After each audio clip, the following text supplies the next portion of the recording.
بسم الله الرحمن الرحيم. الحمد لله وثناء لله والصلاة والسلام على رسول الله وعلى آله وصحبه وسلم أجمعين. أما بعد،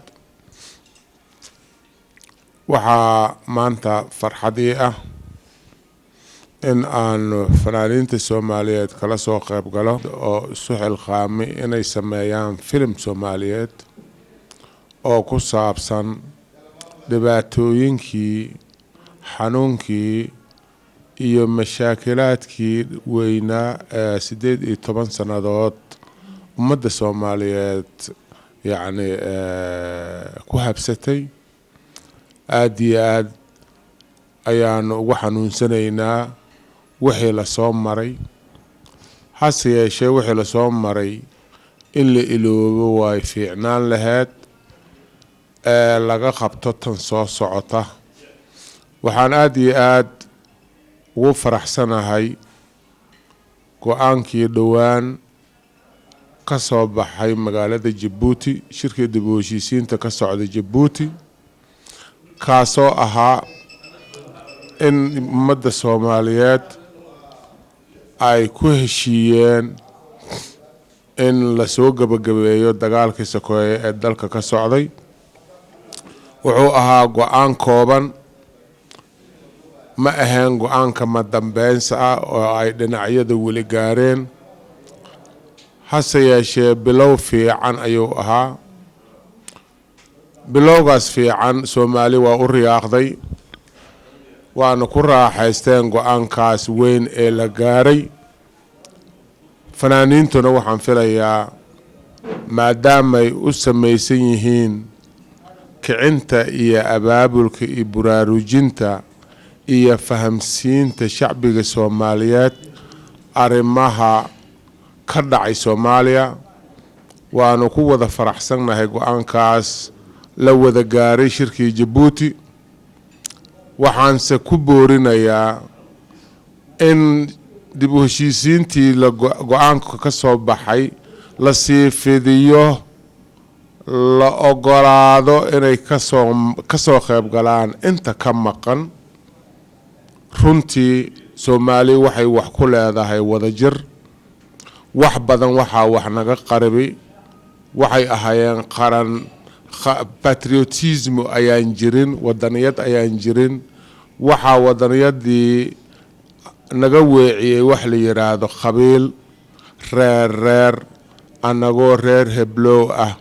tiina waa fahamnay inay cidda kale muqunin karin. 18 sano ayaan soo ogaanay qabiilka kale tirtiri kara waa la waayey, waa la istijaabiyey.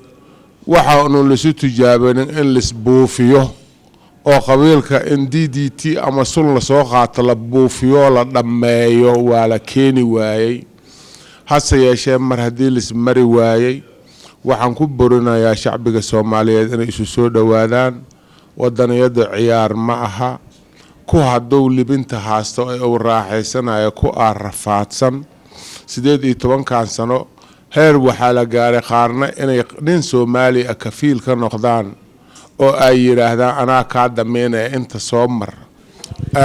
run ahaantii qabiil waxba lagu keeni maayo. qabiil waa qaran dumis, ma aha oraah shakhsi sameeyey dhabtaasaas ah. qarannimo wax ka wanaagsan male.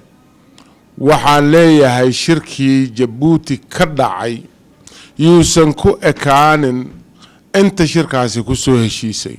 anigu waxaan ka mid ahay xukuumadda federaaliga ku meel gaarka ah. hase yeeshee waxaan ahay oday Soomaaliyeed u hadli maayo dowladda Soomaaliya, u hadli maayo mucaaradka. waxaan u hadlayaa gebi ahaan Soomaaliya. raggeedina matalayo Djibouti joogay waxaan ku boorinayaa, way og yihiin shirka waxaa ka maqan dad kale, way og yihiin shirka waxaa diidsan rag kale. ragga kaloo diidsanne waa stakeholders Soomaali ah, dadka wax ku leh, dalka wax ku leh. inaan la exclude garaynin oo la dhihin war naga dhaafee aan ka socono.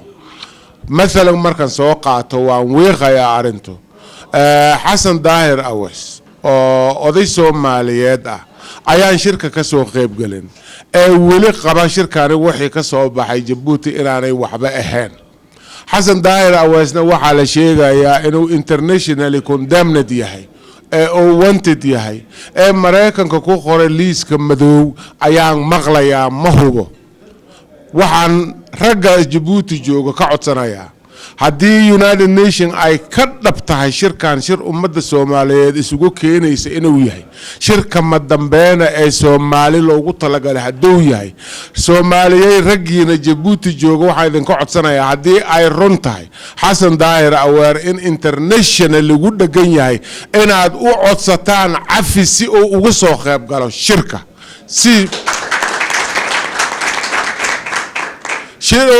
heshiisku u noqdo heshiis loo dhan yahay yaan lagu raaxaysan maqnaashiisa waa in loo yeeraa haddii cilada jirto waa in la daaweeyaa hadduu condemned yahay waa in beesha caalamka laga codsadaa Soomaaliya anigu waxaan qabaa inaanay argagaxiso ka jirin waa been timbrana la ku dhifti waay Soomaaliyana argagaxiso maba qarin kartaba maxaa jira Soomaali 3 daqiiqo sir ma qarsan karto 3 daqiiqo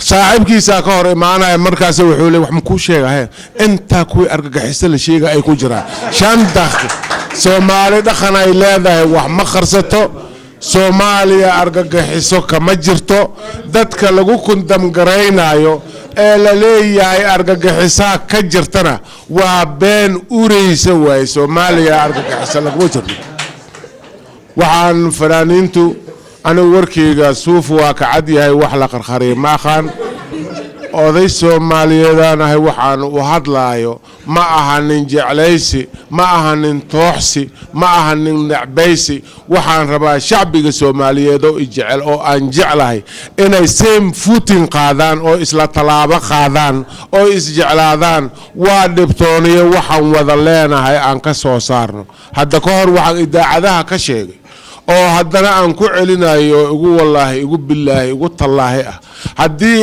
ay qabato duruuf haddii ay noqoto duruuf in kursigu maanta aan ku fadho shakhsi Soomaaliya oo ku sabraayo ee nabad lagu helayo ee shacbigan xabadda iyo tahluukada laga deynayo inaan ugu dagayaan diyaar u ahay aniga mawlid والسلام عليكم ورحمة الله وبركاته